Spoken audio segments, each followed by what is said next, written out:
Well, Backlash 2025, it's not known as WrestleMania Backlash anymore. Thank the Lord. But, Tomas, do you think this was a good show?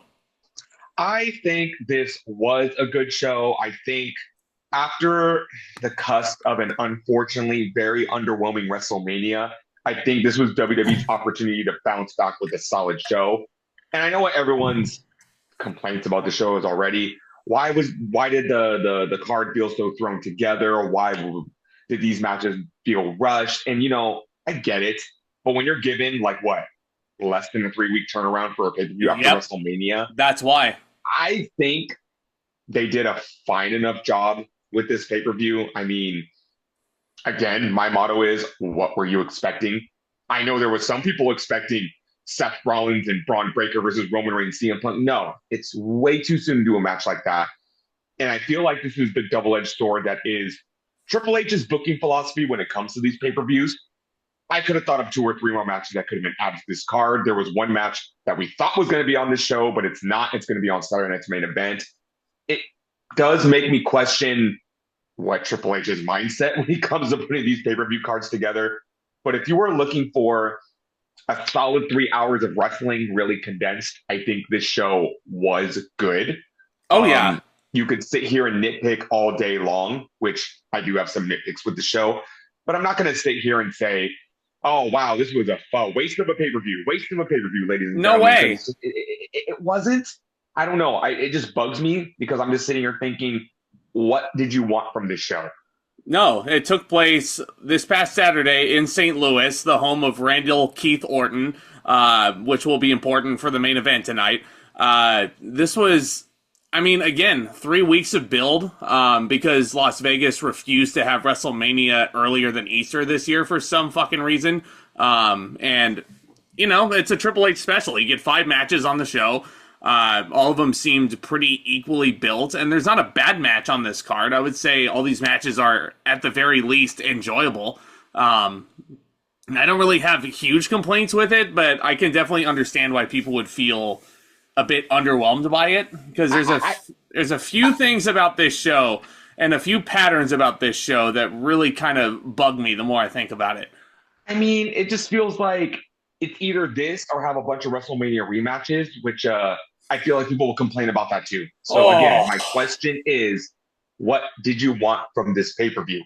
There is a match on this show that everybody swears the guy who won the match is buried by being in this feud. And it's just like, well, would you rather? Yeah, no, there was not one WrestleMania rematch on this card. You're totally right. And like when you think about Backlash 3 years ago, when pretty much 2/3 of the card was all WrestleMania rematches, it's a much better booking, I think. At least you get fresh shit.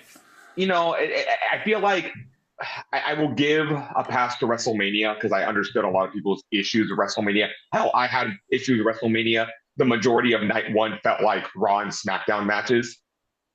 Yep. But, when it comes to this pay-per-view, when it comes to a lot of pay-per-views, I just, I beg the question, what were you expecting? Everyone's begging for The Rock. I get it. Him not being in WrestleMania didn't make any sense, but oh man, you're not going to get The Rock on every show.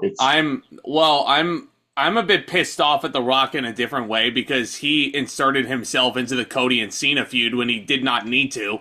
And now John Cena's walking around as a heel with the championship, and he is not The Rock's corporate champion. He's just a dick, I am a hell of a lot more intrigued by Cena as a heel without The Rock, if I'm being honest, because I think everyone's biggest issue with the Mania build the year prior was that the Rock really dominated the Cody and Roman Reigns dynamic. So I was okay with them removing Rock from the entire build.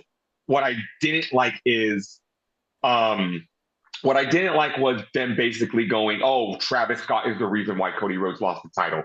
Travis Scott should have been the beginning of the madness. We should have got a lot more than what we got. But the fact that it just took Travis Scott, a belt shot, and a nut shot to cost Cody the title is where my issues laid with that. But yeah. But as we talk about on this pay-per-view, I am very intrigued by Cena's heel run.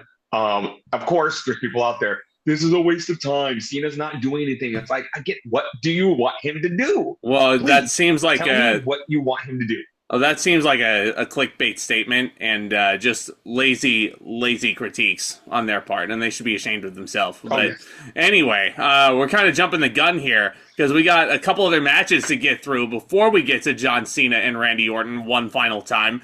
Michael Cole claims that this is a sold-out house of over 17,000 in St. Louis. It is just him and Wade Barrett on commentary tonight, which is a huge opportunity for Wade to just do color commentary solo with Michael. Also because Pat McAfee is wrestling on this show. But before we get to anything else, I mean, we got a hot opener, don't we? Yeah, we have a huge hot opener with a huge pop to start off the night as LA Knight, Damian Priest, and Drew McIntyre challenged Jacob Fatu for the United States Championship in a fatal four-way match. This basically came about after WrestleMania. We know Fatu defeated Knight to win the championship. Knight wants his rematch. Drew McIntyre defeated Damian Priest at WrestleMania in a great street fight. He claims he's done with Priest and he wants championship gold around his waist. But not if Priest has anything to say about it. Priest has really become McIntyre's kryptonite because he tried to cost McIntyre a number one contenders match, but in return, he actually gave McIntyre the title shot. And you know what? Drew McIntyre, number one, justified heel. He comes out on SmackDown and says, why is this a fatal four-way match? Number one, Knight lost the title at Mania. Number two, Priest lost to me. And number three, I won the number one contenders match. So by all means, this should be a straight-up one-on-one match, but the powers that be want to hold McIntyre down and throw two other people into this element in the form of Knight and Priest. Even though on paper this looks like a really good match, I am so happy Fatu is the champion. And I say this, but even with the knowledge of WWE is making steps to make this a reality, Fatu can't be a heel. He can't. The fans not anymore. love him way too fucking much. Yeah, it's looking more and more likely, especially with how this match concluded, and I will let you talk about that when we get to it, I promise. It's very clear to me, Fatu was the hero of this match. Like, even though LA Knight got a massive pop on his way to the ring, Jacob Fatu was so freaking over. Once the bell rang, they were chanting his name, they were getting into every little piece of offense that he had, and everybody else just felt like they were being fed to the werewolf, you know? This was a very fun match, though. It is so nice to see that Knight is still over as he is. Yeah. Drew McIntyre is the unsung hero of WWE right now, and Damian Priest is just a damn good worker. I think all four of these men really, this is the thing. This is what makes the difference between a good fatal four-way and a great fatal four-way. All four of these guys really clicked well. There were some really fun sequences in there. It started off as two one-on-one matches. It was physical, too. Physical. Started off as two one-on-one matches, as, you know, we basically got two WrestleMania main events, rematches in one, with Knight going after Fatu and Priest going after McIntyre, until all four of these guys really started, you know, mixing it up together, and that's when it got really good. Yeah, Fatu gave Priest a Samoan drop on the barricade, which can't have been fun. Can't have been fun at all. No. There was a great fucking sequence where Fatu jumps off the top with the swanton on Drew, which he always makes look so beautiful, even though he is a gigantic human being, absolute unit of a man. Knight hits butt force trauma on Fatu. Priest then hits the South of Heaven chokeslam on Knight. Drew hits a Claymore on Priest, and it was almost a Backlash 2007 style finish, because Drew hits the Claymore on Priest, he falls on LA Knight, and the referee is pinning LA, and Drew has to break it up, and thankfully he did. He didn't pull a Shawn Michaels, you know, it was really close. Really fucking fun sequence right there. Also, this is probably a point in the match. This was at the point where McIntyre was able to hit two Claymores, I believe, on Jacob Fatu. He goes for the cover, and we saw this coming, but it was a great shot. Priest yanks the referee out of the ring, and McIntyre just stares down Priest like, you cost me again. And that has been the story ever since WrestleMania 40. Priest has cost Drew McIntyre the title every single time, whether it's him or CM Punk or a combination of the two. Here's Drew McIntyre going for the United States Championship, and Damian Priest is still there to cost him the title. Drew, the look on McIntyre's face, like, just said it all. Drew was going to be a Grand Slam champion if it wasn't for Priest, because the U.S. title is the only one that Drew hasn't won to get that achievement. So Priest and so McIntyre looks at the bisexual Undertaker who just pulled the referee out of the ring, and he's like, "You've done it now. You've gone and made a big mistake." These two guys start brawling all the way out to the concourse area. Priest at one point holds Drew's face up to the camera, and he says, "It looks like he's bored at work." And then they keep going. Because let me guess, it was hilarious when Drew McIntyre took down Damian Priest WrestleMania, took his phone from his brother, and tweeted "bored at work again." LOL. You're damn right. It was funny. Drew McIntyre is a menace on social media.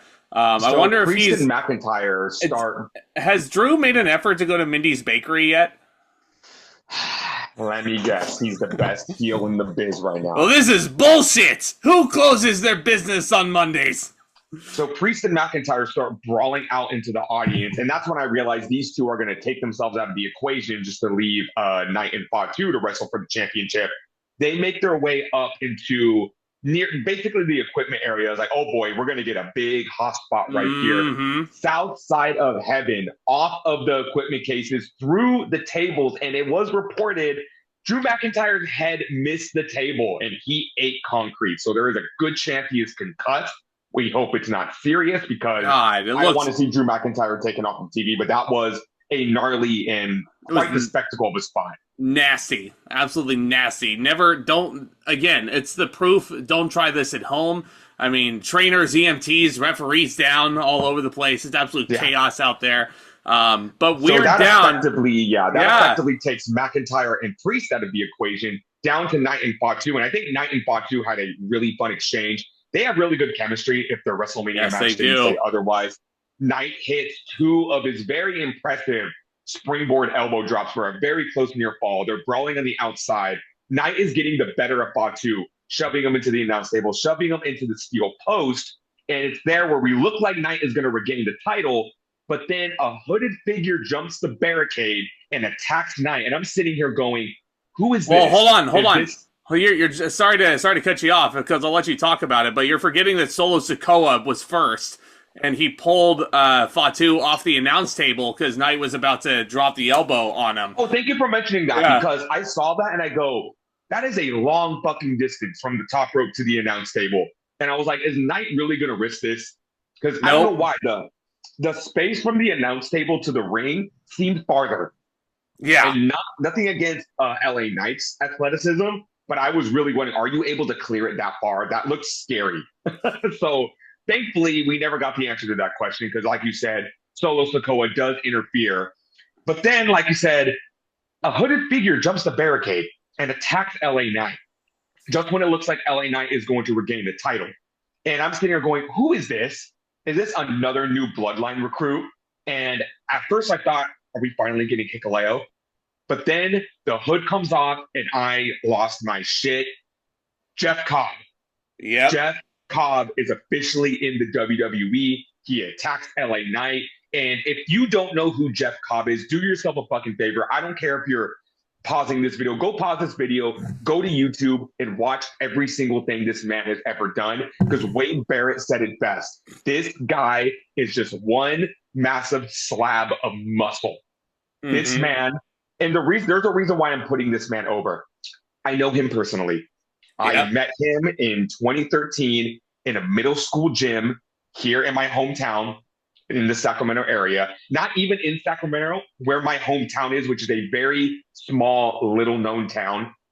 And I met him at one indie show, and I followed him to several other indie shows. I got to know him personally. He is an absolute gem of a human being. I was so happy when he got picked up by Ring of Honor, when he got picked up by New Japan, and he was showing his talents to the world. And I'm so happy and proud of him that he is in the WWE right now. It's just so surreal when you see someone that has worked their way up. Because I've told the story, too, about how I know Thunder Rosa, how I knew Thunder Rosa before she was even a wrestler, and seeing where the heights she has climbed in AEW. Now to see this with Jeff Cobb, I was laying in bed with my laptop watching the show. And when I saw Jeff Cobb, I damn near threw the laptop onto the bed, and I was literally convulsing on the ground going, holy shit, it's Jeff Cobb. Yeah. And he lifts LA Knight up and slams him into the steel post, throws him all the way around ringside. But don't let my markiness get in the way of what's going on in this match, because Jacob Fatu looks at Cobb, looks at Sikoa, and he's like, what the fuck is going on? He clearly wasn't clued in to what was going on. And Sikoa just says, finish the job, retain your title. And so, I mean, Jacob Fatu goes for his very impressive moonsault to get the win and retain his championship. But the story here tells, like, either Fatu doesn't, both two things. Number one, Fatu does not like that he has been given help. Like, we all know Fatu is more than capable of handling his own shit. But he's looking at his own... Ain't that the truth? Yeah, looking at his own blood relative and being like, you recruited help behind my back? It sure sounds like Solo Sikoa is getting a little intimidated by Jacob Fatu, and he got himself some backup. So when Fatu finally does snap and attack Solo Sikoa, Sikoa's got backup in the form of Jeff Cobb. And I'm going to say this right now. I need that fucking match right now. Inject it into my veins. Because Cobb is the definition of a Haas. I need that meat factory opened right now. And is it just me? Because everything you said about Jeff Cobb is absolutely right. I don't know if there's anybody on the independent scene that does deserve this spot more than Jeff Cobb right now. All due respect. But let me ask you this. Is the Bloodline storyline getting a little bit out of control now? Because Solo just recruited somebody who is not even Samoan. Yes and no. I don't consider this... Okay, so someone brought up a good point. As of WrestleMania 41, the Bloodline is dead.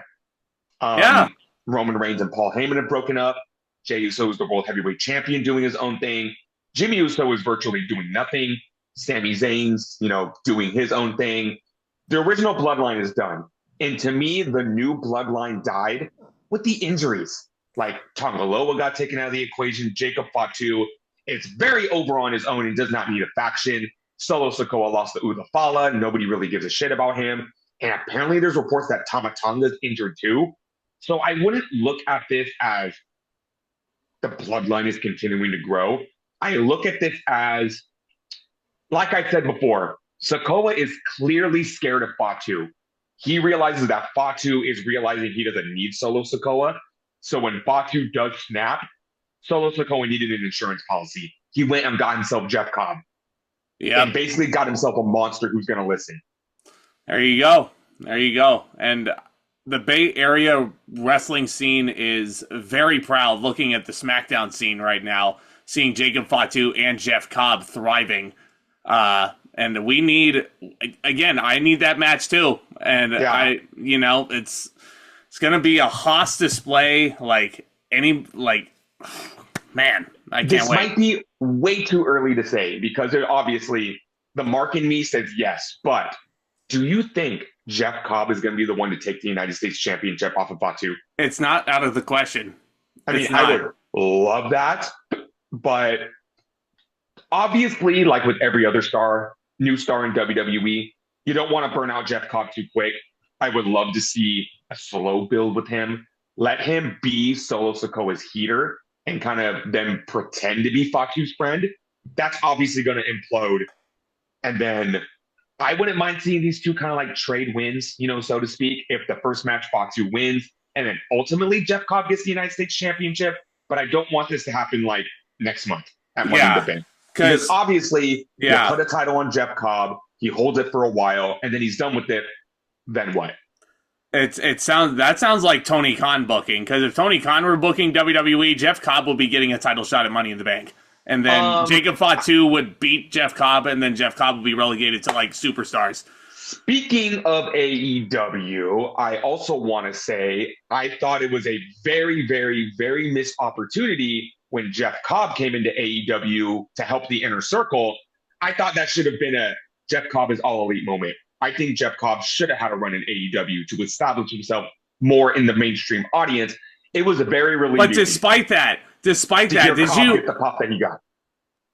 And the people in St. Louis knew exactly who he was. And, if they didn't, even if he doesn't have a run in AEW, he still gets that pop. And clearly he did. So, this match was really, really fun. Just going to say this now. Yeah. The minute WWE drops a Jeff Cobb shirt, I'm buying that shit. That shit's going to be on pre-order.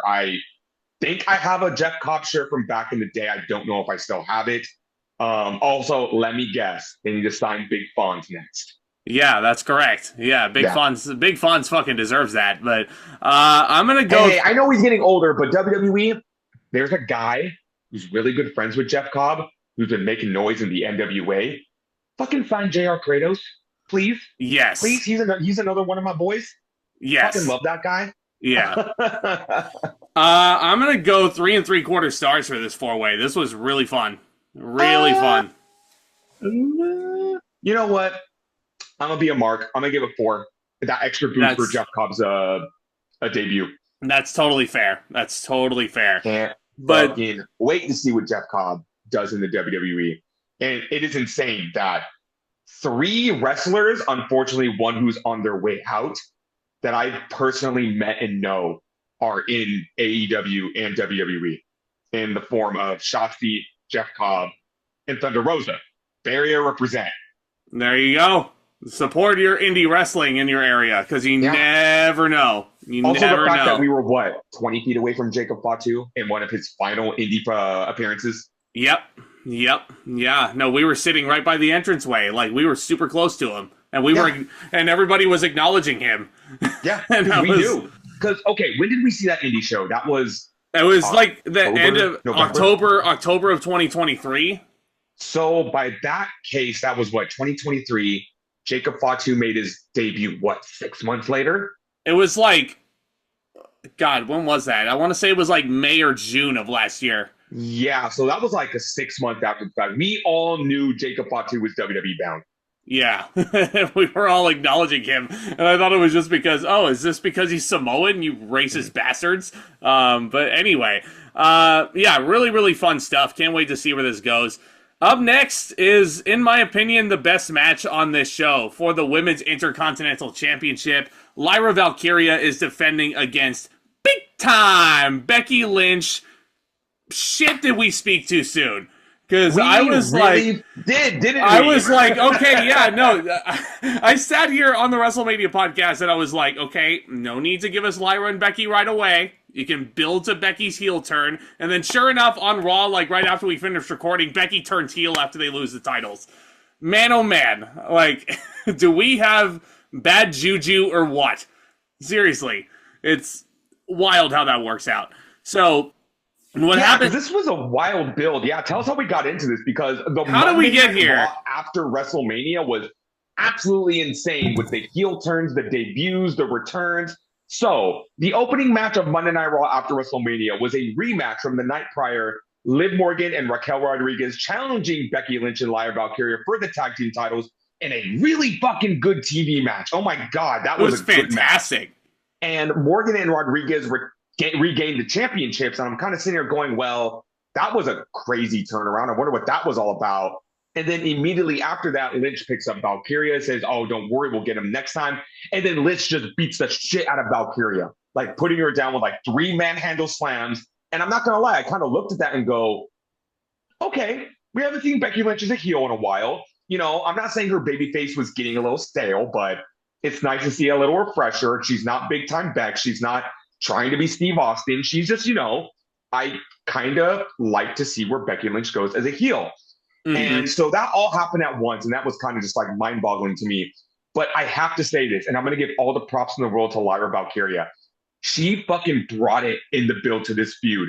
I don't know what it is, but Becky Lynch is really bringing out the best in Lyra Valkyria. And I'm not saying, oh, she's only good because she's working with Becky Lynch. Lyra has been on her promo game. Like, the promos she's been cutting against Becky Lynch have been top tier. You hear the passion in her voice. You hear, how confident she's in her voice, like working with Becky Lynch. And this genuinely made me feel excited for this match. This is what I want to see with the Women's Intercontinental Championship. And this is what I mean by saying, how are you going to let someone be a star if you don't give them a chance? You put Lyra Valkyria in the ring with a multi-time world champion who has main event in WrestleMania, and she's fucking killing it. This feud is going to elevate Lyra Valkyria to the next level. Well, as if this match already didn't elevate Lyra Valkyria. This felt like a big coming out party, if nothing else. Because this was a phenomenal match. I think it's the best wrestled match on this show, technically. And it's more living proof as to why Becky Lynch is my favorite women's wrestler of all time. And why I think she is, aside from Bayley, the best of the 4 horsewomen. Because Becky Lynch is selfless. She is. And real quick, before you continue, Yeah. it is very important to bring up, in the promo after her heel turn, she said she was the one who attacked Bayley. Yep. Well, obviously, no point in like having another whodunit after the whole Jade Cargill shit. And you know, Becky Lynch made a lot of sense in her promo because she kept it, you know, consistent. And she was saying, I was out for over a year and I mentored Lyra Valkyria. I, you know, wrestled her in NXT. I beat her for the NXT Women's Championship. And then I come back. She's on the main roster and she's teaming with the woman who has been torturing me for the past 2 years. Yeah. I'm the bad guy. Yeah.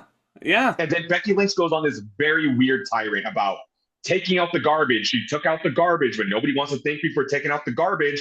So I took out the garbage. She said garbage like 20 times in that promo. And she said, I didn't just take out the garbage. I also took out the recycling. Lyra Valkyria. That's what she is. Recycling. I'm like, God damn. I also, this poor woman. I also did the laundry. I loaded the dishwasher. I made dinner, like all the mom things that she would do. Right. But anyway, phenomenal wrestling here. Surfboard submission hold applied by Lyra. Just great transitions between these 2 Irish women. Northern Light suplex, Bexploder. There was a point where Lynch was beating up Lyra on the outside. She takes Lyra over, and there's a really geeky looking guy sitting in the front row who Michael Cole described as Lyra's fiance. What a lucky man. Yeah, exactly. I'm like, and I saw. I was like, who's this regular dude in the audience? Oh, I no, know. that's Lyra Valkyria's I know. fiance, and he's a wrestler.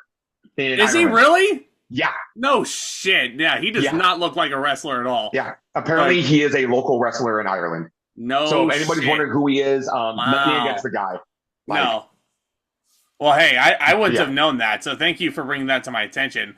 I did see, like, this is kind of a mean-spirited tweet, like, looking at it, but, like, I saw someone post a picture of Lyra's fiance's face during the match, and they were like, this is Lyra's fiance. If this is true, anything is possible. I'm like, Jesus Christ, yes, but, like, that's so fucking mean. You said, you know, this is your match of the night. I loved the psychology they were telling in this match. I thought these 2 told a really good story. This was a coming out party for Lyra Valkyria. She brought her best. Becky Lynch brought her best. If I have a nitpick, it's going to be, and actually a spot that I really enjoyed. And because, you know, as I was watching the match and as I was going more Valkyria was impressing me. Not to say she hasn't impressed me in more. I was one of Valkyria's biggest defenders when she came up to the main roster because I followed her in NXT. I thought, wow, this girl is a really good wrestler, and I think she could be a good asset to the main roster. But a lot of people weren't believing in her, obviously.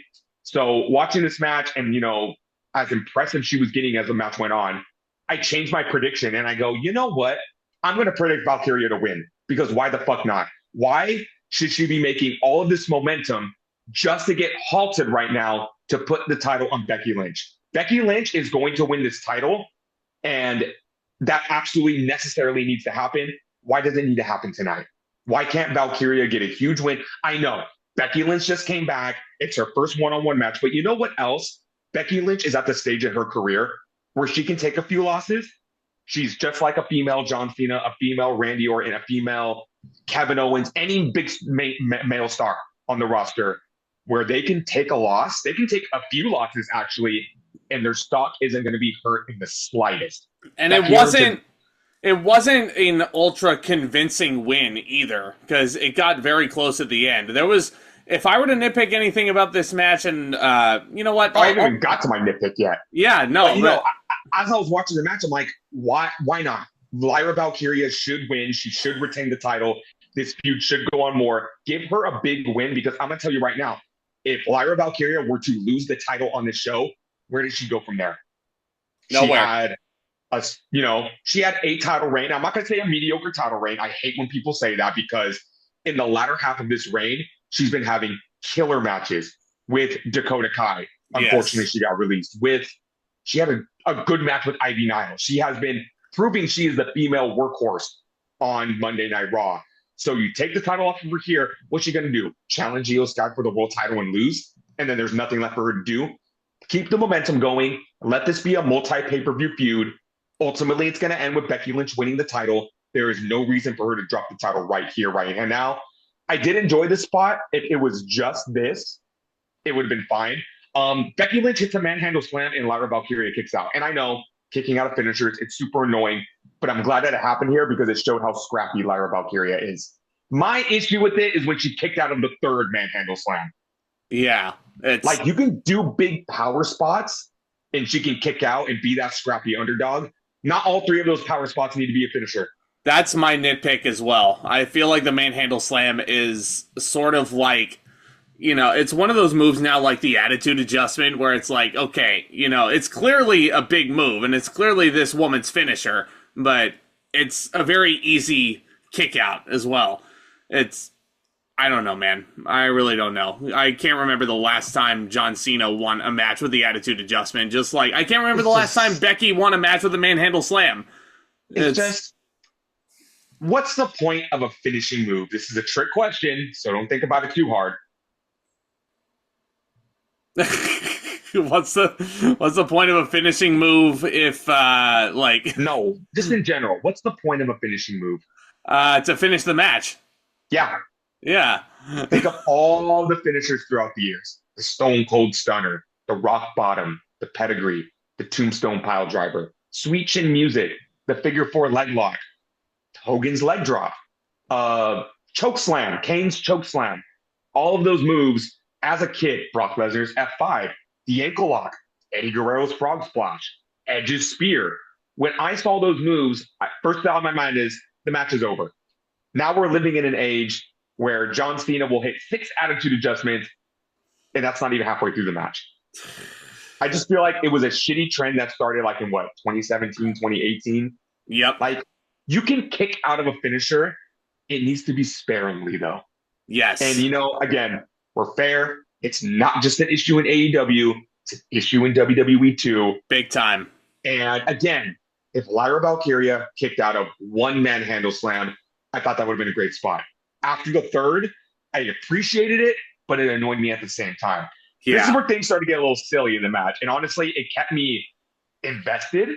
Yeah. So Becky Lynch goes for a chair. And she brings the chair in the ring. And it's the old bait and switch. Referee Jessica Carr takes the chair from Lynch, throws it out. Lynch immediately runs to the turnbuckle and rips off the turnbuckle pad. Then Valkyria, Lynch grabs Valkyria, tries to send her into the turnbuckle. Valkyria, she reverses it, but then Lynch sends her into the turnbuckle, but Valkyria controls herself, so she hits the second turnbuckle, and then a second manhandle slam and a kick out. I did really like that spot because it made Valkyria look really smart.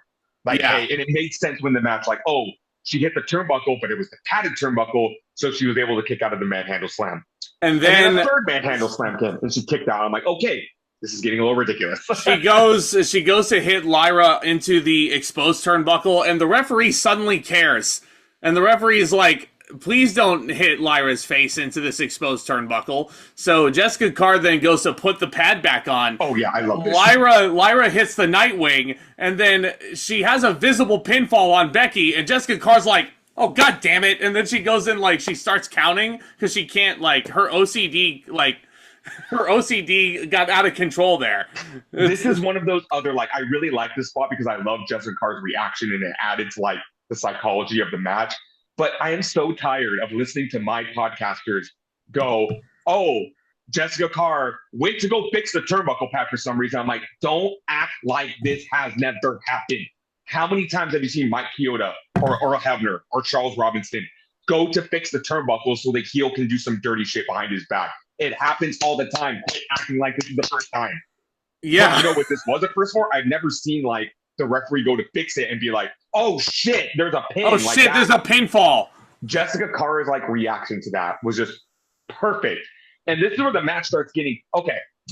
So I forgot to mention near the beginning of the match, Lyra Valkyria was holding her nose. I think they scrapped a little too hard and Becky Lynch broke her nose very early in the match. She broke her nose with an eye poke. Well, no, people keep saying that, but I saw her holding her nose like in the beginning of the match, so I think it happened really early on. But Lyra Valkyria's nose got It was an busted. eye She wasn't poke. bleeding, but after the match, you could see the swelling in her eye. So like something happened there, and I didn't mind it. I just think the broken nose just kind of made it look a little weak because Becky Lynch thumbs Lyra Valkyria in the eye, goes for a manhandle slam, but then for some reason turns it into a roll up. That made Lynch look kind of stupid. And then Valkyria reverses it into a roll up. She's only hooking one of the legs because she's holding onto her nose because it hurts. Lyra Valkyria wins. She retains the championship, but then immediately afterward, Lynch goes for the beatdown. And I needed a minute. I needed a minute just to process everything that just fucking happened. Because it happened so fast. Lyra retains the championship with an inside cradle. And with Becky's assault after the match, it is very clear that this program is not over yet. We're going to get more matches between these two, and sign me the fuck up for those. I'm going 4 stars out of 5. This was excellent wrestling. Best, technically speaking, best match on the show for sure. I'm very proud of how far Lyra Valkyria has come, and I'm very happy to see that Becky Lynch is as selfless as she is, and that she's willing to put people like Lyra Valkyria over. How she's willing to put Tiffany Stratton over in street fights in NXT. How she's willing to put over Rhea Ripley last year at WrestleMania. It's very clear that she and Bayley are the halves of the horsewomen who are more concerned about the future of wrestling than their own self-image, as opposed to some other people. So what you're trying to say is the wrestling business needs more Becky Lynch's and less Charlotte Flair's? Correct. And less Mercedes Moné's, preferably. I think Mercedes Moné is a pretty good wrestler. Nah, yeah, she is, but she's her ego's way too inflated for my liking. So, anyway, yeah, it was... I agree. 4 stars. I'm looking forward to seeing where this feud goes, and I'm glad Valkyria retained because, number one, huge notch under her belt, pay-per-view win, retains the championship. The feud needs to continue. And you know what? Call me crazy. Have this culminate at SummerSlam. I would love to see these two like an I Quit match or a last man standing match. Like, keep the feud going. And if that means Valkyria's got to squeak out a couple more wins from Becky Lynch, then so be it. Like you said, there's no reason for Lynch to win the title right now. It's going to ultimately end in that. And I think Becky Lynch is going to elevate the Women's Intercontinental Championship and pass it on to another. Hell, I would even be okay if Becky Lynch won the title, let's say Money in the Bank, and then she drops it right back to Valkyria, like at SummerSlam. Have them trade the title so Valkyria can be the one that comes out on top, defeating this multi-time women's champion and, you know, kind of cement herself. That's not a bad idea. Idea. Maybe even have Becky Lynch win back the Women's World Championship at some point and have Lyra win the Women's Royal Rumble and challenge Becky Lynch. I'd be down for that. Absolutely. I'd be so down for that. Look at the women's roster on Raw right now. We have Lyra Valkyria, and we just had the debuts of Roxanne Perez and Julia. That women's division is stacked right now. I would just love to see a little of that injected on the SmackDown. Yeah, because Tiffany Stratton doesn't have a lot of competition, does she? Because here I was sitting going, oh, wow, Julia and Roxanne Perez are on Raw now. It'd be great. Probably Cora Jade's going to be on SmackDown. Oh, wait. That's very poorly timed. Very poorly timed. But anyway, not done talking about Intercontinental Championship matches, are we? Because for the first time in history, let me say this right now because it was the first thing that popped in my mind when they showed the next match. For the first time in history on pay-per-view, an Intercontinental Championship match is followed by an Intercontinental Championship match. Let that sink in. Crazy. That's crazy. What? How long has the Intercontinental title been around? Like the 70s? Where's Brett when you need him? 1979, Pat Patterson, first champion. In the 50-plus year history of the Intercontinental title, 2 Intercontinental titles, 2 different Intercontinental titles on the same show back to back. A little redundant, but, you know, I thought that was a really cool, like, I was staring at that just going, holy shit, what am I looking at? Right. 2 Intercontinental championships.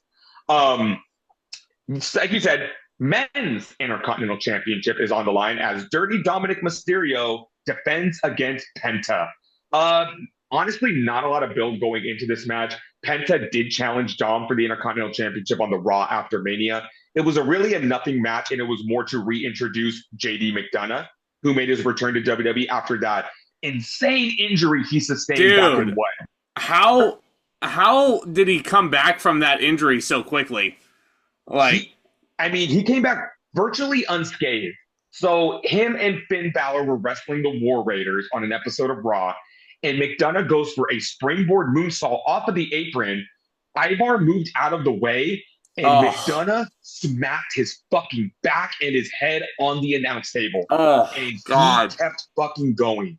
After the match, McDonough spoke on it, and he said, "I'm okay. I just have a punctured lung." That's it. No concussion, not a broken neck, not broken ribs, just a punctured lung. He is a Funko Pop, so he's probably made out of plastic anyway. I think everyone in the world who had an issue with JD McDonough, all of that went away with that one spot, and he showed what a fucking beast he is. Yeah, joking aside, that Irish Ace is a warrior, and how he came back from a gruesome injury that fucking quickly is beyond me. He's a superhero. I have all the respect in the world for that man. So with that point out of the way, McDonough returned and helped Dom retain the Intercontinental Championship against Penta. There's also a sidebar feud going on here between Penta and Chad Gable, because Chad Gable, who is representing... Excuse me. I'm talking about Chad Gable. I am talking about Chad Gable. Let me finish. You sure?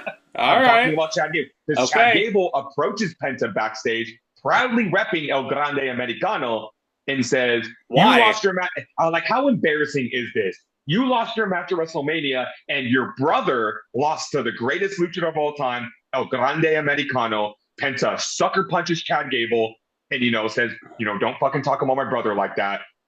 Tell Americano that he's a coward.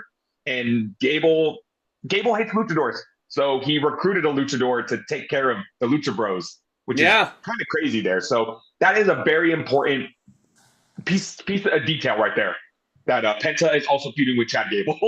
Yes. While his brother is feuding with El Grande Americano. Exactly. But this match between Dom and Penta, and Dom, by the way, in the build to this is already saying that he's the greatest Intercontinental Champion of all time. And there's a little ticker of a timer that says 20 minutes into his reign, he's already the greatest Intercontinental Champion of all time. He's already the greatest Mysterio of all time, too, apparently. These two, they have pretty good chemistry together. It definitely felt more like a TV match more than anything else on the show, admittedly. It's not to say that it was a bad match. They only got like 10 minutes. I think Penta and Dom have good chemistry. Like, early on in the match, Dom goes for a suicide dive and turns it into a tornado DDT, which got a nice ovation from the crowd. And I love Dom's strongman pose. Like, whenever he does something good, he's just like, it's like, Dom's the best. Dom really is the best. I love Wade Barrett gushing over him and Michael Cole being increasingly annoyed at how much Wade Barrett loves this kid. Well, Michael Cole was going to have a fucking heart attack during this match, considering Dom is there and considering what happens at the end. Dude, so Penta scared the shit out of me during this match. First of all, two things. One thing, two words. Mexican Destroyer.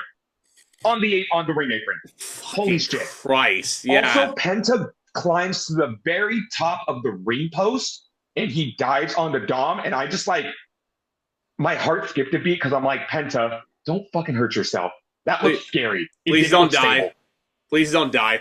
And then there was one of my favorite spots of this match was Dom hitting his main squeeze's finishing maneuver, the Oblivion, which got a near fall. Do you want to talk about what Liv Morgan's doing right now?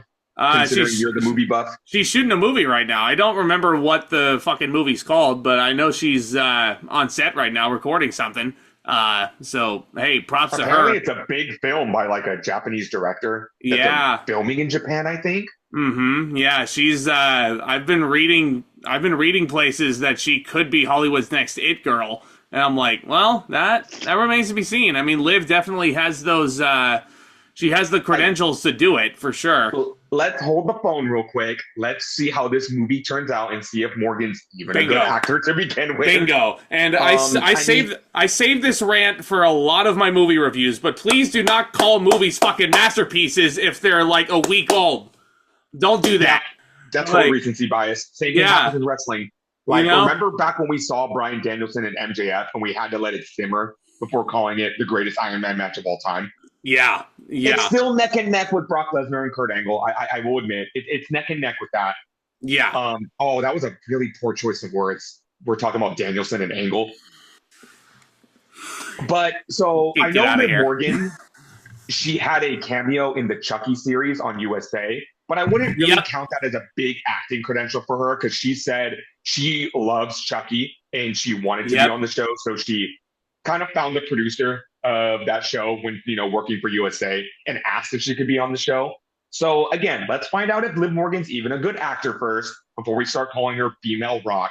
But on the other side of that coin, if she does succeed, I think she would be the first female WWE star to make that John Cena transition.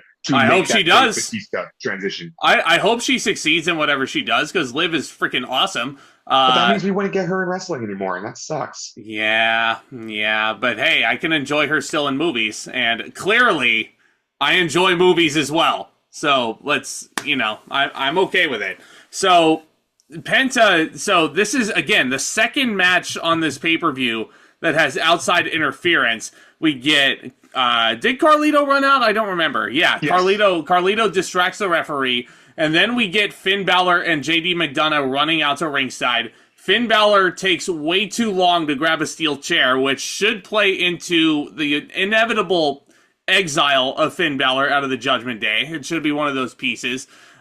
Finn Balor takes way too long. The referee catches him. And even though the Judgment Day did not accompany Dom to ringside, the referee ejects all of them.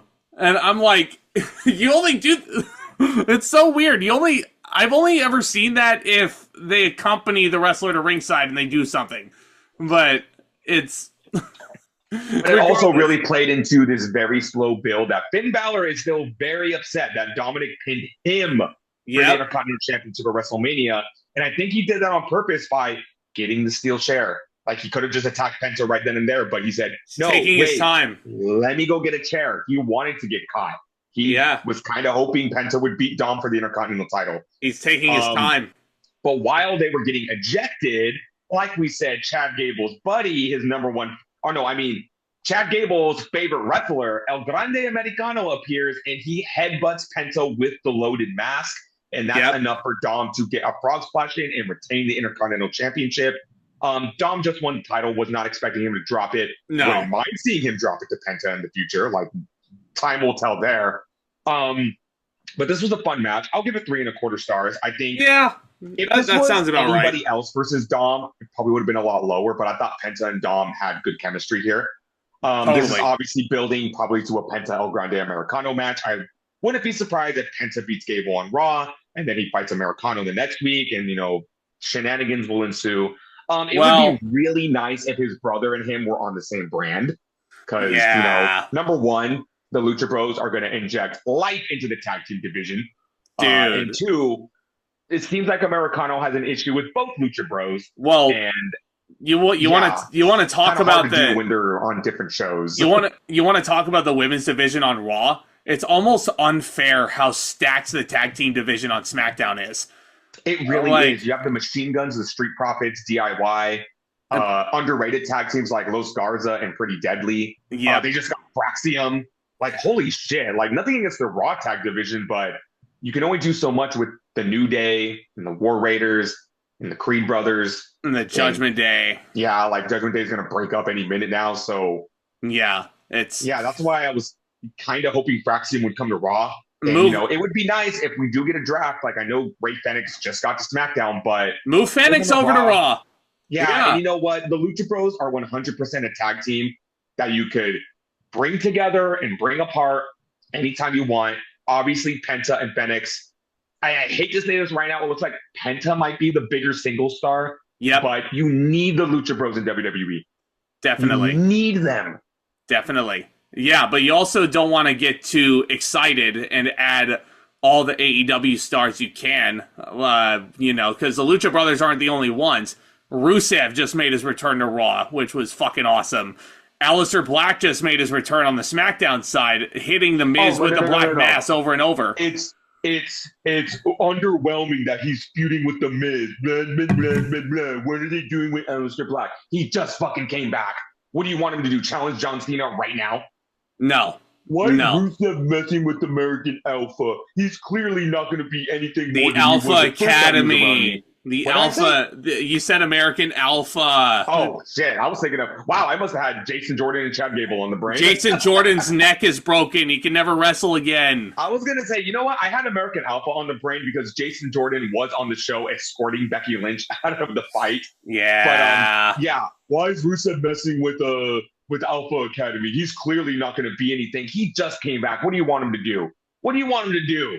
I want him to lock. Challenge? I want him to lock Dom in the Accolade and win the Intercontinental title because he's never done that. Yeah, that is true there. But, you know, I don't want to say, oh, what do you want him to do? Beat Jey Uso for the world title. But I'm sure there's a lot of fans that would like that because nobody likes to have fun watching wrestling anymore. Nope. Logan Paul better not win the World Heavyweight title because of you fucking idiots. But we'll talk about the Yeet Master when we get into the next match. See what I did there? Good segue. Yeah, Saturday night's main event. Yeah. So, and one other thing I want to mention before we move on. I know there's been a lot of heavy rumors that El Grande Americano is going to have a mask versus mask match with somebody. It looks like that person is going to be Penta, and then Penta is probably going to be put over. Clearly, that was supposed to be Rey Mysterio, but Rey Mysterio is going to be out for a while, which sucks. Yeah. It was supposed to be Rey in a comedic angle, but it's El Grande Americano is going to lose, and it's probably going to be revealed to be Hulk Hogan because it translates to Big American, and Hulk Hogan I don't know what you're talking about. It's been leaked online. It's Vince McMahon. No, it's not fucking Vince McMahon. Vince McMahon has been secretly working in WWE as El Grande Americano. It translates to the Big American. Vince McMahon is not a big human being. Hey, tell that to the photos I saw online. Clearly, it was Vince holding the Americano mask, and the internet doesn't lie. And AI isn't a thing. El Grande Americano doesn't look like Kermit the Frog. El Grande Americano is clearly Jinder Mahal.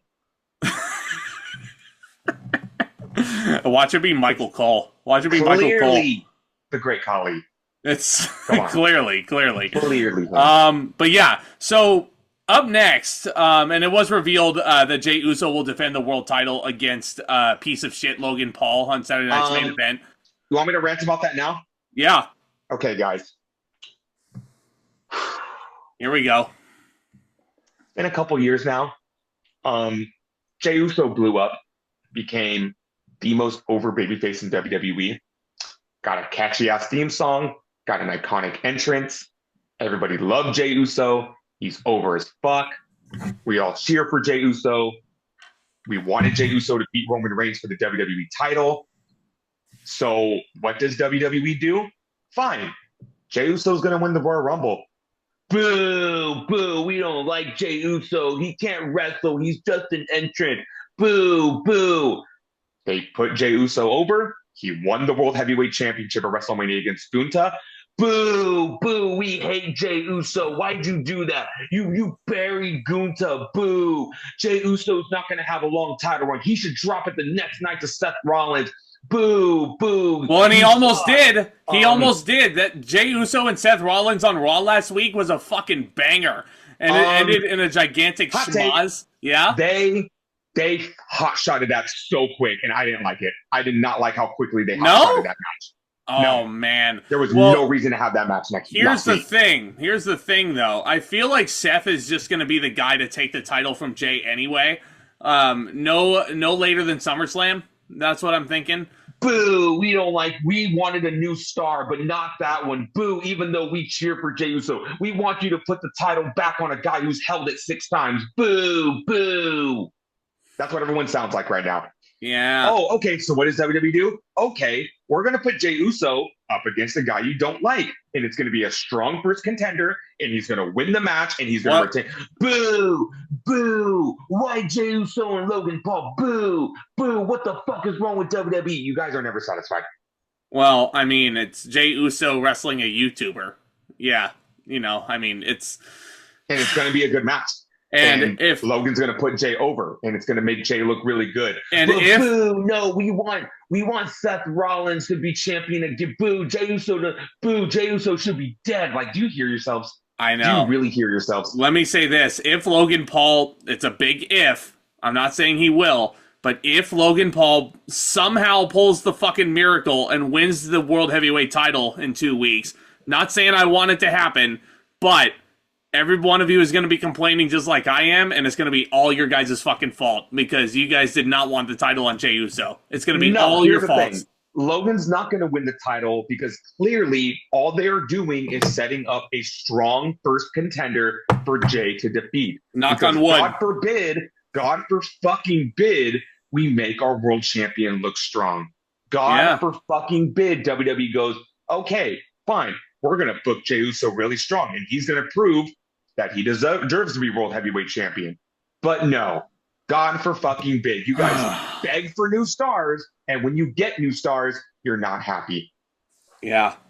It doesn't make sense, does it? You're not fucking happy. No. But that's just the segue into this next match, which is a direct result from Jey Uso winning the World Heavyweight Championship.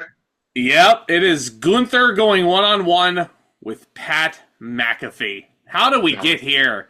This is interesting. This was probably the most interesting angle to come out of the Raw after Mania. Yes, more than the faction of Seth Rollins and Braun Breaker. Not saying that wasn't great. That's fantastic, and I can't wait to see where that alliance goes. No, that was more interesting than this. That was more interesting than this. But out of everything on... In my opinion, I was just like, when they ran this angle on Raw, I was like, this is interesting as fuck. So, the Raw after Mania, Gunther just appeared at ringside. And he's pissed, obviously. He lost the World Heavyweight Championship. He tapped out to Jey Uso. He was embarrassed in front of 60,000 people after he said he was going to demolish Jey Uso. But Gunther, being the great heel that he is, does he take responsibility? Does he take the L? No. He blames Michael Cole. He gets in Michael Cole's face, and he's mad at him because Michael Cole's been talking shit on announcing the past few weeks. And Michael Cole, you talk about the grapefruits of Vince McMahon. They look like pebbles compared to the grapefruits of Michael Cole, because Michael Cole looks right at Gunther and says, I'm not the one who tapped out. Yeah, I'm not the one who tapped out, Gunther. And then Gunther goes to attack Michael Cole, and Pat McAfee is not going to take this lying down. He comes to Michael Cole's defense, and Gunther puts a sleeper hold on the color commentator, and that's how we get to this match here. And I know there's been some people on YouTube who've been saying, boo! Gunther is buried! Why is he wrestling the color commentator? Boo! You guys, I mean, this is an interesting story. It really is. Gunther has been a world heavyweight champion. I mean, not world heavyweight, a champion for 90% of his career in the WWE. He held the NXT UK title for 500 plus days. Probably more. That's probably an inaccurate statement that I'm making. He is the longest Intercontinental champion at 666 days. He held the World Heavyweight Championship for over 200 days. He dropped the title to an over babyface, whether you want to admit it or not. He's not going to immediately go back into the world title picture. No. So they gave Gunther something to do. And just like I said with Jey and Logan, they gave Gunther an opponent he's going to beat the absolute snot out of. And it is an interesting feud because after that beatdown, Adam Pearce, I almost said Adam Cole. Adam Pearce tried to give Michael Cole the night off. And Cole said, absolutely not. I'll be damned if I'm going to let some bully tell me what I can and can't say on commentary. I have been a commentator for 20 plus years, and I have a right to my opinion. So he marches right back out to the ring with Joe Tessitore and calls the main event. That made things really interesting because from here on out, I'm sitting here wondering, is Michael Cole going to recruit like some like a bodyguard for commentary? There's two people in mind that I have for that. And he feels like the commentary team needs to be protected. And that is super interesting to me that Michael Cole is making, standing up for himself in a way. But this does not mean Gunther is buried. Gunther just came off losing the World Heavyweight Championship at WrestleMania. This is how you get him back on track, and this is how you keep him strong. Who do you want him to wrestle? Please tell me. Please, I'm begging you. Who do you want him to wrestle? No, it's not going to happen. Other than Goldberg. For the title again, what was the fucking point? Other than Goldberg. Like, please. And I feel like that's going to be my issue with this, and fast forward to whenever Gunther does wrestle Goldberg, because I feel like that's where this is going. It's, I don't know, man. I mean, they want to give Goldberg a retirement match. I would have, as long as Gunther beats the absolute piss out of Goldberg. yeah. That's the only way I'm okay with this. Beat Goldberg like Goldberg beat everybody in WCW in a squash match. Like, that's how you put Gunther over. Another reason why I found this match so interesting. Let's talk about Pat McAfee for a second. I like Pat McAfee. I think he's very entertaining. I think, with the exception of him shooting off the mouth sometimes, I think he's a great human being. He's extremely over. The fans like him. But as a wrestler, I'll take him or leave him. He's not a Bad Bunny. Hell, you know what? You're not going to like me saying this, but he's not a Logan Paul. I saw that coming. Here's my thing, though. Not there are other personalities that I've seen come into WWE that are really good workers. It's but with Pat, it's just like, we've seen him wrestle a couple of times. I thought he had a very underrated match with Adam Cole in NXT. Yep. He performed really well in War Games. The Austin Theory match, didn't care for it. And the Baron Corbin match, I was expecting a little more. I don't know. I don't really see much of him as a wrestler. So I was just really intrigued of how this match was going to go down. He impressed. And what we got in the result was very entertaining. He impressed the fuck out of me in that match with Adam Cole. You don't believe me? Go back and watch like the old archives of the ZNT wrestling shows from 5 years ago, because we reviewed that match. I remember it well. So Pat McAfee comes out with his Vince Russo tribute football jersey. And what happens next is Gunther comes out and he is just smiling, the biggest grin on his face, because he knows that this is going to be like the easiest cakewalk of his life. And you know what happens when Gunther gets too confident? You know what happens? He loses to Sami Zayn at WrestleMania. Loses to Jey Uso at WrestleMania. Yeah, Gunther made a very interesting point on the Raw leading up to Backlash. And he said, here's the best part about our match at Backlash. I am focused. I am re-energized. I'm locked in. So I am only focused on one thing and one thing only at Backlash, and that's ripping you to shreds. Yeah. I went into this match thinking, who wants to help me plan Pat McAfee's funeral? Because this was not going to end well. Jesus, this was a massacre, dude. Like, this was entertaining. I guess I kind of have a few issues with it, but at the same time, WWE kind of addressed those issues. So this was an absolute mauling from the get-go. Gunther was not letting up on Pat McAfee. Every single Gunther offensive move in the book you can think of. Body slams, chops, power bombs, just beating the piss out of this man. And things really didn't get interesting until, obviously, McAfee started getting some hope spots. My issue and non-issue with the hope spots were, number one, Gunther was not selling Pat's offense, which is that 100%, that's what should have happened. Because there was a point where I think Pat got a couple of kicks in, and Gunther kicked out at one. And I was like, yes, we are talking about a commentator. A couple of kicks to the face should not keep Gunther down for a 2 3/4 count. Well, you also got to remember Pat McAfee's position when he was on the Indianapolis Colts. He was a punter. Oh yeah, and for sure. Those kicks had to have traveled at least 50 or 60 yards on average if he was going to be a great punter in the league. So he had to kick that thing as hard as he fucking could. So I'm pretty sure Pat McAfee's feet are painful if you were to take them on, if you were to take them on the back, if you were to take them on the head, wherever, he's probably got. Oh yeah, 100%. And I definitely agree with you there. It's just, he's still a commentator at the end of the day. So I'm just like, yeah, Gunther should not really be, selling it, because he's selling it too much. He's an Austrian Terminator. Like, he's legitimately just a big wrestling machine.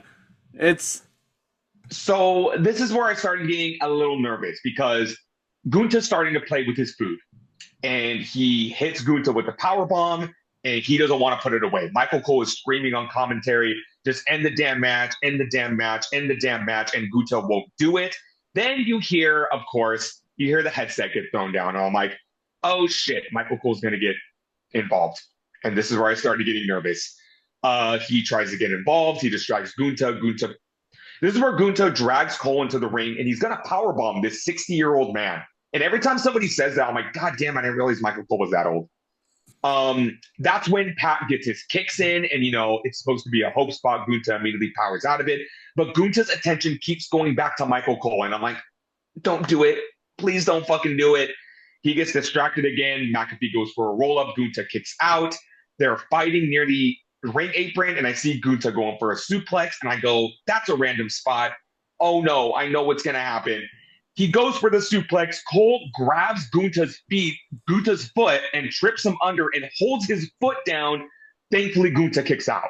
And Gunther looks at Michael Cole like, what the fuck are you doing? Damn, like, do you want to die tonight? The only thing missing from this whole sequence was Michael Cole ripping his suit shirt open to reveal that orange singlet underneath. He should have, because Gunther would have been running for the hills, and McAfee would have won by countout. Yep, he would have been running where the hills are alive with the sound of music, and he would have been just like, he would have been probably much happier than wrestling Michael Cole. Pat goes for a sleeper hold, and I'm like, don't you fucking dare. Don't you fucking dare. And Gunther's selling it, and I'm like, oh, I'm starting to get nervous.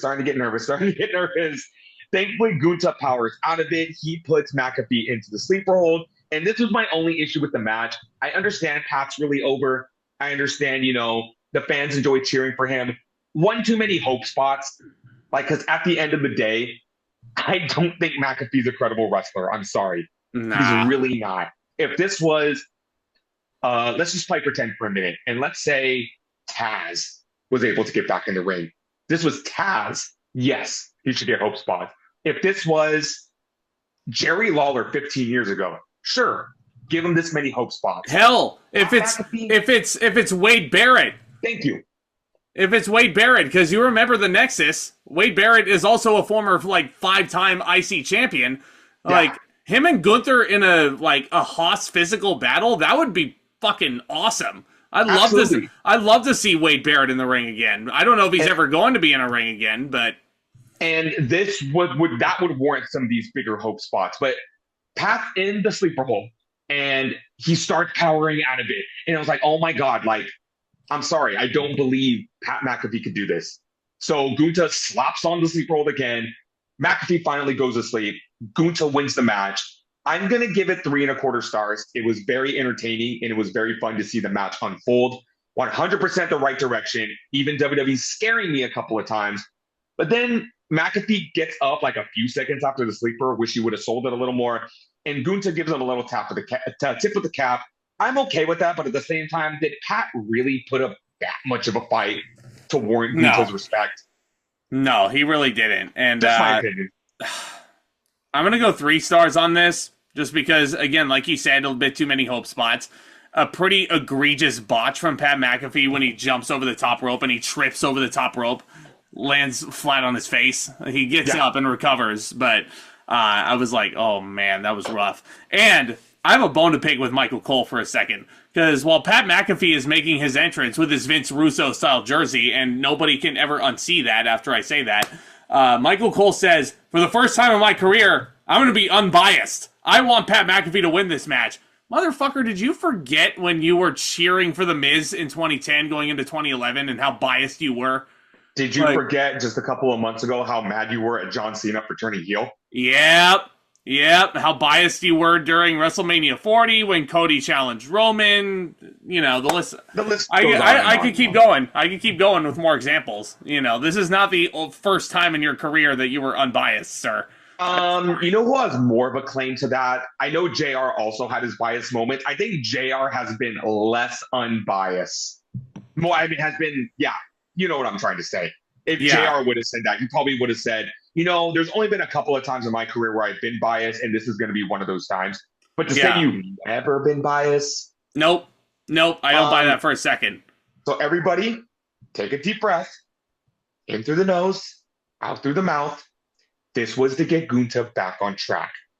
Gunther is going to be fine. He's going to be fine. It's probably going to lead to Goldberg coming out of retirement for one more match, even though I think he should be wrestling Braun Breaker.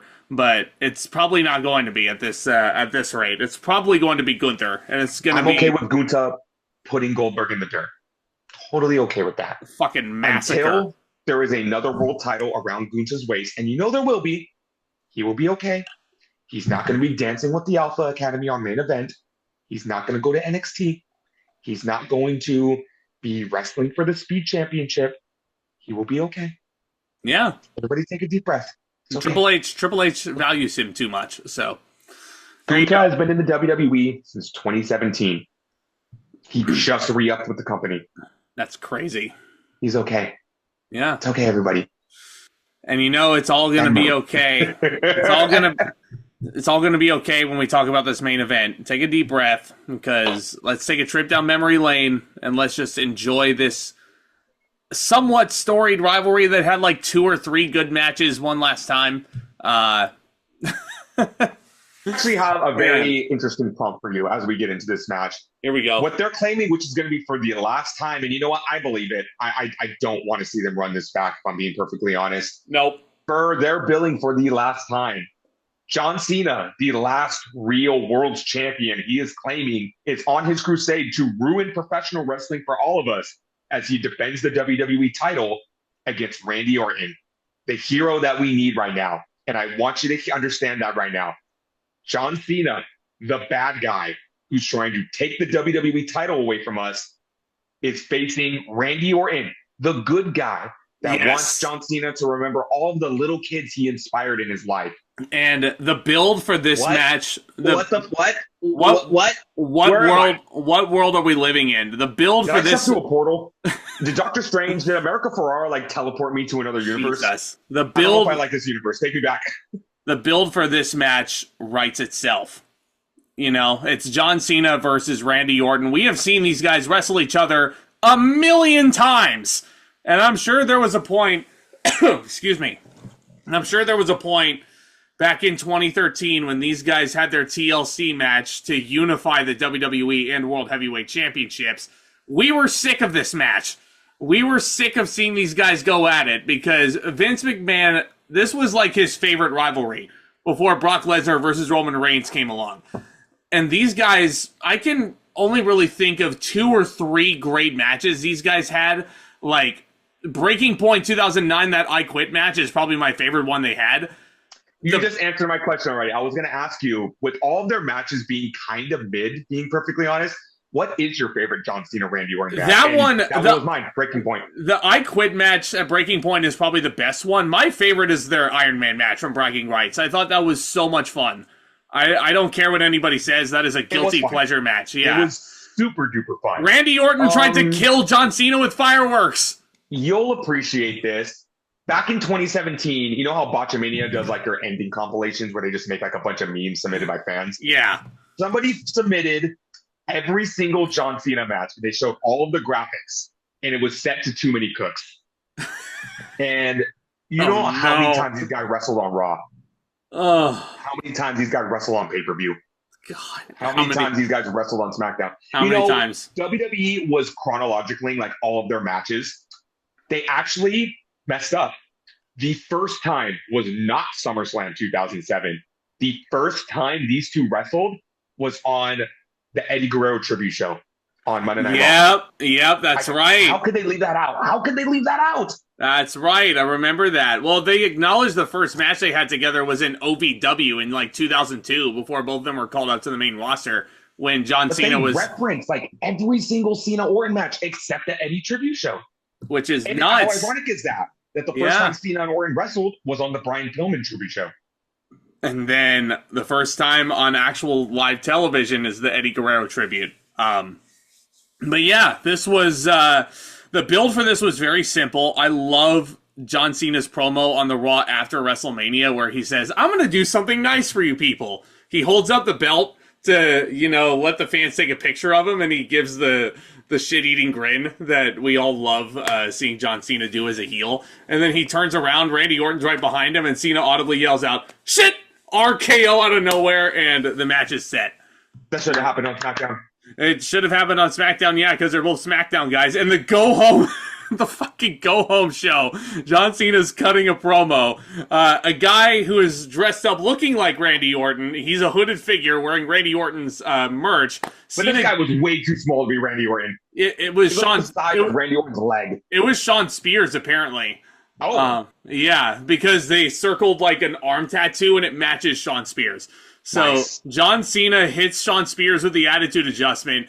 Then he holds up the belt. And he's like, he holds up the belt and he's like, and I'm like, He made a crazy face on SmackDown. Jesus. And then meanwhile, Randy Orton's just behind him, like one more RKO out of nowhere. And every single time these two get in the ring, every time Cena comes face to face with Cody Rhodes, he is laid out in the same exact position. So Is it safe to say that Cena is having a lot of fun being a heel? yes. Oh, That's big time. what I want to say to everyone who says, his heel run is underwhelming, blah, blah, blah, blah, blah. What do you want him to do? Murder a puppy on live TV? And Cena is having the time of his fucking life being a heel. Just enjoy this for what it is, please. Once in your life. A 6-year-old kid giving me the finger. Real classy. Like, do Real wrestling classy. fans know how to have fun? They Or does don't. everything need to be like, wrestling fans sometimes feel like that bratty little kid that needs to have every single piece of their dinner food like lined up by category. And again, if their carrots touch their potatoes, they have a tantrum. I beg you guys this question too. Again, I said it during the Mania pod.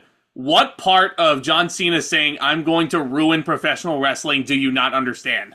Yeah. Because this whole John Cena heel persona, his gimmick is that he's lazy as fuck. Yeah. Like his entrance should be prime example. It's just black screens, blacked out arena, just his name in white text. His music is playing, and it's as his theme song that it's- he recorded, his gear, he's not changing anything. It's So if as you don't like vanilla persona, as guess what? vanilla You're as you can get. As vanilla as you can get. So Also, really important piece of this build, you said it before, Randy Orton had laid out John Cena every single week on SmackDown leading up to this. So it really begs the question, Cena's backed up into the corner. So they both make their entrances, and I have to give Alicia Taylor all the credit in the world.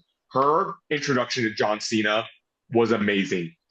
She says, introducing next, the greatest of all time, the Unseen 17. And I'm like, that went hard. yeah. Gracing us for the final time in St. Louis with his presence, the last real champion, John Cena. And Yeah. they got a sick 8K shot of Cena holding the WWE title up to the camera. I don't know. I don't know what you guys want, but I'm enjoying the fuck out of this. Randy Orton makes John Cena look like a cruiserweight now. Randy was Yeah. billed tonight at 280 pounds. This guy is. How crazy of a world are we living in now that Randy Orton is bigger than Batista?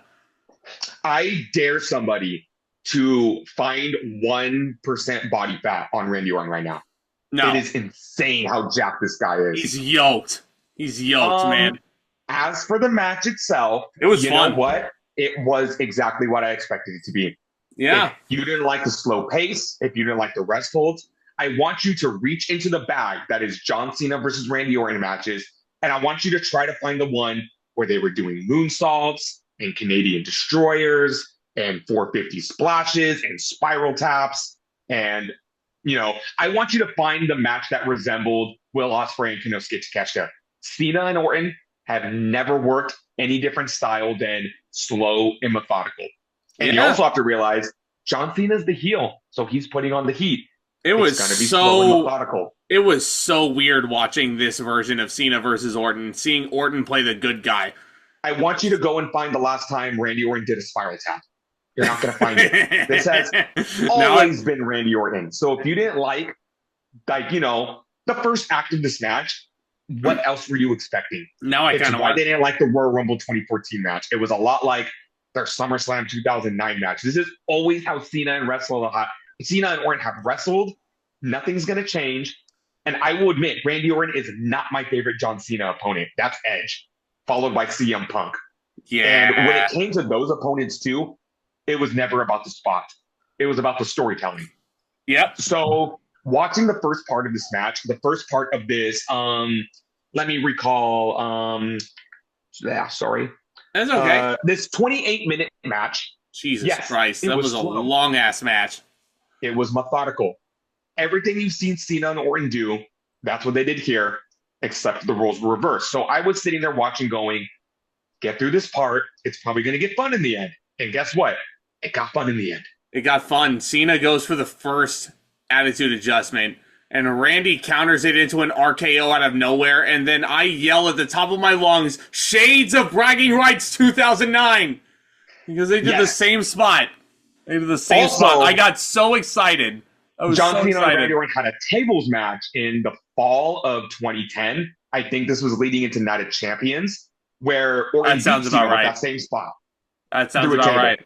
Yeah. It honestly, when they played that in slow motion, that is so impressive. You got to look at it. Randy Orton is draped over John Cena's shoulders, so which means he has to basically do a front flip off of Cena's shoulders. For him to be able to maintain that velocity and grab Cena's head as he's coming down, for a man that size and that age of Orton, that's impressive. I am really loving this chapter of Randy Orton's career, too. I'm just being completely honest. He looks like he's having so much fun. Let me guess. I know what your favorite spot of the match was. They wrestle to the outside, and Randy Orton hits Cena with an attitude adjustment on the announce table. Yep, and then he hits another attitude adjustment to a table that breaks. I know exactly why. That's why he did it, because the table didn't break. It kind of collapsed. And you know how Randy Orton feels about tables that don't break. Go back to Money in the Bank 2011. Ironically, the same show Cena and Punk wrestled on. He RKO'd Christian Cage on an announce table and it did not break. He got furious and he went back and he RKO'd Christian so many times to make sure that table broke. Randy Orton does not like it when the table doesn't break.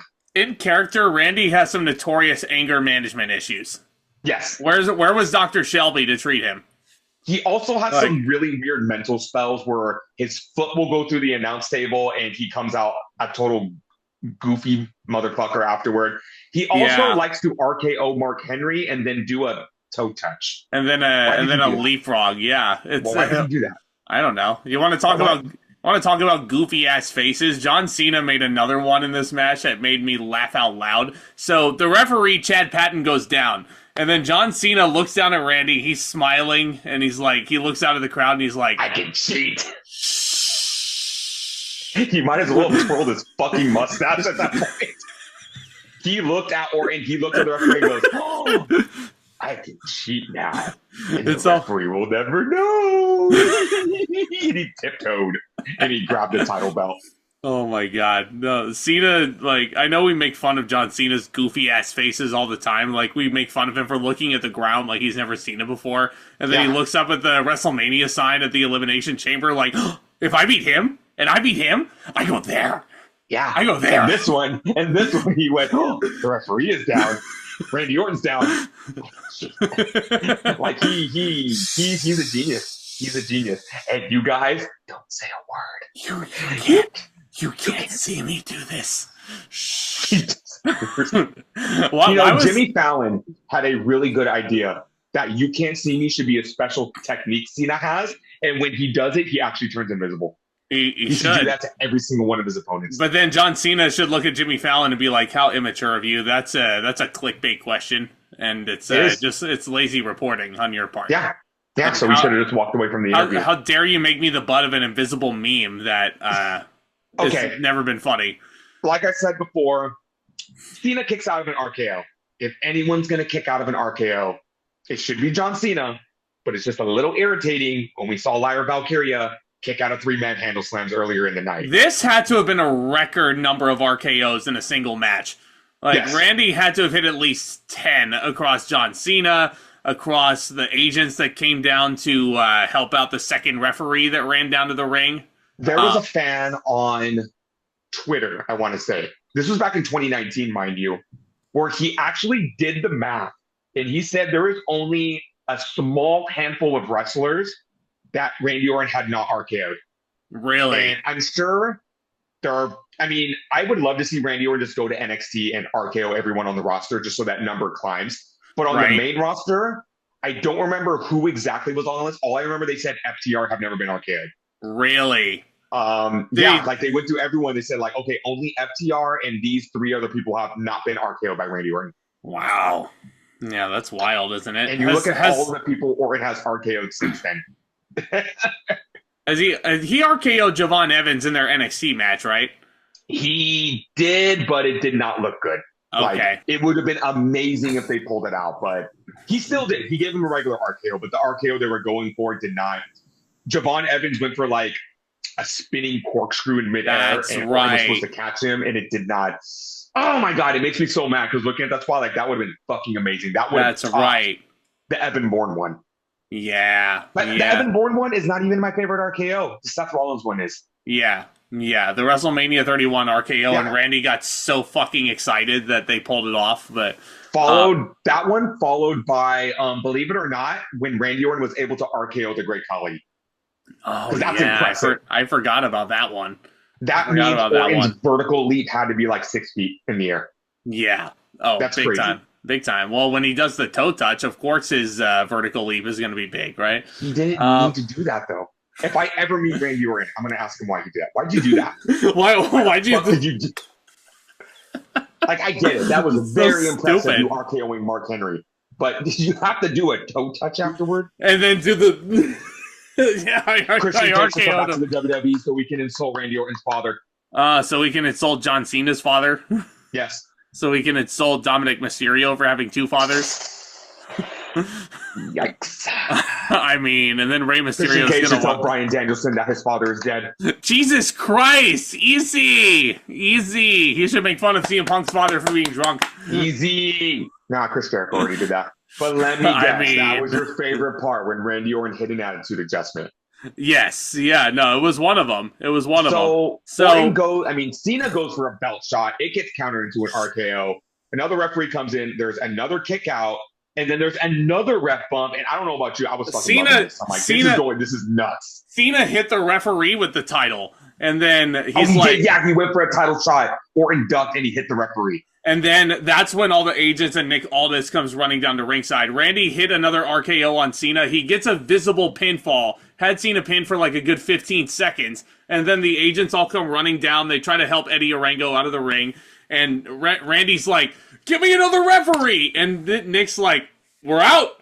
And I'm like, you mean to tell me that you only have 2 referees who could have like worked this match, and you don't have a 3rd referee ready to run down just in case?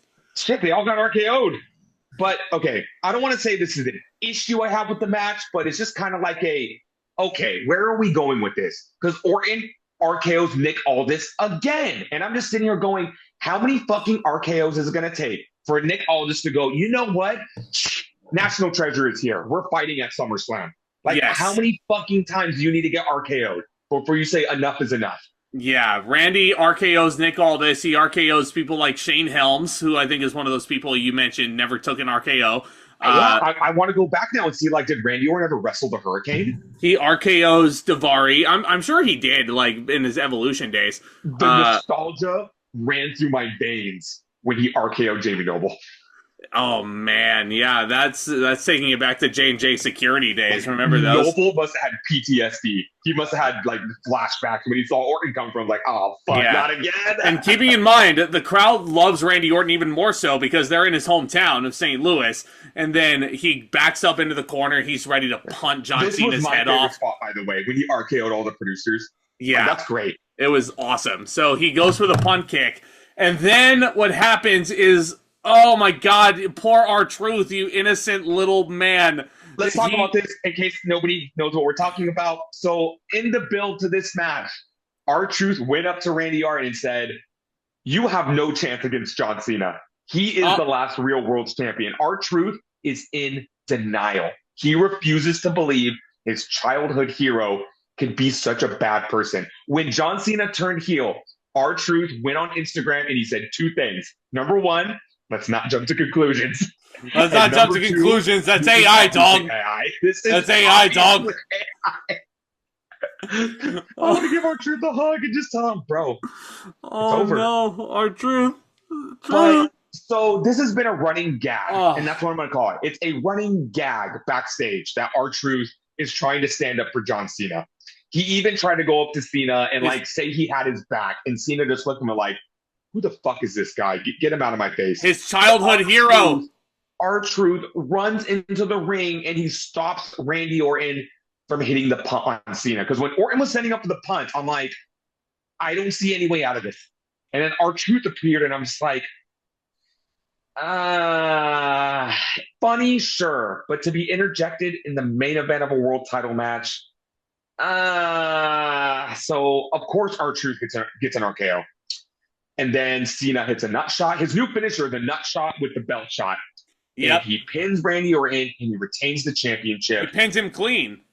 He pins him totally squeaky clean. I don't know what you're talking about. Gonna give it 3.5 stars. And me too.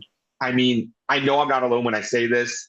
This was more entertaining than the Cody match. It really was. It really was. And I hate to say defend that. the Cody match, and I will continue to defend the Cody match. It was good wrestling. It was good wrestling up until the bullshit Travis Scott ending. People were comparing this to an early TNA overbooked mess. And you know what? It's okay to have overbooked messes sometimes. We're talking about Cena and Orton who are very late in their career. You're not going to get moonsaults. You're not going to get suicide dives. You're not going to get spiral taps. It's okay to have an overbooked mess sometimes. And I think that's what this match needed to be. My only issue is, again, R-Truth being the deciding factor that Orton did not win the title. Okay, well, let me raise you one. At least this is an active wrestler and not a rapper stopping Randy Orton from winning. And I'll also pose you this question. R-Truth is helping his childhood hero win the title because he's kind of brainwashed. And he's like, oh, Cena can't be such a bad guy. He can't. You know, he's in denial. But everybody still loves R-Truth. Yeah. You know, like, it's almost sort of like saying, oh, man, no, we like R-Truth, but no, we don't want him in the main event. You know, we can't have him do that. I mean, also, what other finish were they going to do? It's also very important to point out the press scrum. So during the media press scrum, well, Cena even before that, Cena was leaving the ring after he cuts a promo and says, this is what the last real champion looks like. And then the crowd starts chanting, thank you, Cena. And then you see he starts having some emotional turmoil going on. Also, Cena said he demands competition. Yep. Okay. Me personally, I want his opponent to be CM Punk. We know CM Punk is involved in another storyline right now, but how do we get to Cena and Punk? That match has to happen. It has to.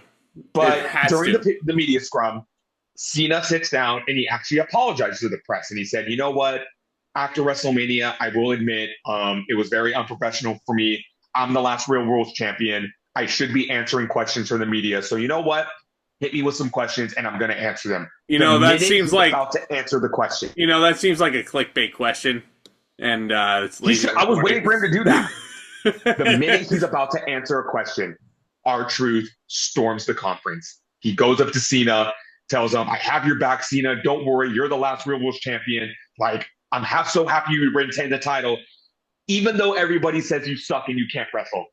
Oh, and Cena stops. That was a mistake. He looks at Truth and he says, Ron, that was extremely uncalled for. Don't ever say something like that again. And if you say one more word, there will be repercussions. And of course, R-Truth talks because he's a dummy. And Cena AAs him through a table and just leaves. Yep. There have been rumors that there's going to be a Cena and Truth match. I'm so for that. I'm for that, and apparently it's going to happen at Saturday night's main event, from what I hear. I'm so for it. I'm for it too. I'm for it too. Give R-Truth, like, again, we can't be defending Jey Uso like this, and then be turning around and being like, oh, R-Truth doesn't deserve this opportunity. It's not that R-Truth doesn't deserve it. I'm all for this match. It's just that it was just very random that he was the deciding factor in the main event. And that's just how I felt in the moment, but I understood why they did it. Well, also, better R-Truth than like a bigger star. You know what I mean? They couldn't have CM Punk interfere. You couldn't have Seth Rollins interfere. You couldn't have Roman Reigns interfere. Couldn't have Travis Scott interfere anymore. No. Otherwise, the internet would have had a fucking conniption. Let me ask you this. Do you think Cena defends the title at Money in the Bank? And before you answer, let me put this into perspective. Cena put the number on the Tron on Raw. He has less than 20 appearances left. Not matches, appearances. So he's burned off some of those appearances on SmackDown, for example. He's only going to have, you got to take in effect that a lot of those dates are just going to be appearances. They're not all going to be title defenses. Do you think Cena takes a pay-per-view or two off? I don't think he's wrestling Saudi. I don't see a reason for him to wrestle in Saudi. No, at the end of June. It is Night of Champions, though. So you never know. I mean, it could be. But then again, the last Night of Champions, I think only 3 titles were on the line. Yeah, I mean, it could be a case where Cena even loses the title before SummerSlam, where I was predicting it, that he would lose it. Maybe. Because, if this truth match is going to happen, that's another date. Yeah. I kind of predict that after Cena retains the title next, he's going to come out on SmackDown and be like, you know what? I'm the last World Wars champion. I'm retiring with this title. I only have so many dates, so you guys can go fuck yourself. See you in a couple of months, and just leaves. Man. Or be like, I have more important things to do. I'll come back and defend this title when I'm ready to. Jeez. 35 to 40 appearances in 2025. And he already burned off like half of them. Yeah, I mean, I don't know. I need to do this math. Well, he showed on the screen as of WrestleMania, he had like 24 appearances left. Something like that. So we're kind of, the clock's ticking. The clock is ticking. Cena's going to turn into Eagly any minute now. Yeah. Cena currently has 24 dates left as of May 10th. Why would you name an eagle Eagly? What? Where did that come from? Where did that come from? Episode of Peacemaker? This is my eagle. Eagly. Well, he supposedly has, apparently, according to an article I just found, Cena is going to be at Money in the Bank in LA. Okay. So, do you think after that, though? I don't think he's going to wrestle Saudi. No. I don't see a reason for him to wrestle Saudi. Obviously, he'll wrestle SummerSlam. I wouldn't be surprised if after SummerSlam, if he is still champion, Cody is set to make his return any day now. I wouldn't be surprised if he just says, fuck you guys, I'm taking a couple pay-per-views off because you don't deserve. You have shown me nothing but disrespect. Since I am the real last World champion, you don't deserve me to be in your presence anymore. I only have 15 dates left. I'm not going to waste them in Omaha, Nebraska. Well, he's also scheduled for Paris, and he's also scheduled for Perth later this year. Yeah. It wasn't confirmed whether or not he's confirmed for San Diego for Survivor Series, but I would think he would be, because that's like the last time he can make a pay-per-view appearance. See, the longer this title reign goes, I'm not going to lie, I kind of want to see Cena hold this thing into the end. And if Cody beats him for it again in December, why not build up some tension and some drama? We are getting down to the wire, and Cena's about to leave with this championship like he said he did. And all the pressure is on Cody. Cody knows if I don't beat Cena and win back this title, I already disappointed everyone at WrestleMania. I don't want to be the reason why this company loses its championship. And his back is really against the wall. Call it underwhelming. I think it's compelling. So yeah, me too. That's what I'm saying. There's so many different, and think of all the heroes that have fallen trying to beat Cena. Yes, R-Truth's not going to be able to do it. Randy Orton couldn't do it. CM Punk couldn't do it. AJ Styles couldn't do it. All of the pressure is on Cody's shoulders, and Cody's the quarterback. The pressure should be on his shoulders. He should be going into December knowing if I do not defeat John Cena, I can never forgive myself because I am the reason why this prestigious championship that my father never held is no longer in the company. Yeah, that can't be the reason for that. So I'm going to say slow building. Take your time with it. I'm looking forward to it. I want Cena to hold this championship until his final date. Well, we shall see. I know that's asking a lot, but I think it would be cool. We shall see what happens. But for right now, I'm going to give Backlash 7.75. I think it was a solid night of wrestling. What? Do you think I was going lower? Yeah, because I was thinking 7.5. Yeah. Still solid. If I enjoy myself with the pay-per-view, that's all that really matters. Yeah. And I know I complain about the lack of matches, but I guess I would rather have this than a bloated card where I'm 6 matches into a 14 match card and I'm like, okay, if I need to take a break, then that's not good. Double or Nothing. What? I don't even know what's on the card for Double or Nothing, but we'll be watching it. I think Backlash was a harmless show, and it's nothing to tear your hair out over. It's in the rearview mirror. Now we're looking at Saturday night's main event. Then we're looking at Money in the Bank, and then we're looking at Night of Champions. I have seen people kind of say WWE is overdoing it with having so many big events in a row, and with a rumored Evolution too on the horizon, also. Sure, but at the same time, the wrestling market is bloated enough as it is. I don't think you can go one day without there being a wrestling show on. Raw, SmackDown, NXT, Dynamite, Collision, TNA, MLW, New Japan. There's so much wrestling out there that every single day there is something to watch. I don't get why WWE doing too many shows is any different than, there's an indie show every single day. I'm subscribed to Major League Wrestling, and they are like having a show every single day. Not that they're having a show every single day, but I feel like they're always posting. Yeah. So the wrestling market is just oversaturated enough as it is. Indeed. Why are we just cornering WWE? Yeah, but we have a lot more wrestling to talk about and then some over here. Hit that subscribe button and that thumbs up icon as well if you want to hear more from us. Exactly what Tomas was talking about. Saturday night's main event and Double or Nothing, doubleheader. We haven't forgotten about the retros. We'll be getting back to those as soon as we can. Money in the Bank is coming up, which is a show that's in LA, and I could drive down for, but I can't because I'm in a show. Well, you're a coward. That's why you're not going. No, that's no, because I already have an obligation, and WWE decided to schedule it. Coward. No, it's not that I'm a coward. It's not that I'm a coward. No, that's not what it is. I'm gonna fucking plan on Survivor Series, though. I'm gonna fucking plan on it. So. Sounds like coward talk to me. Wow, that seems like a clickbait statement, and you should revoke that right now. But anyway, thank you guys so much for tuning in. Commence that back talk. Talk to you guys soon.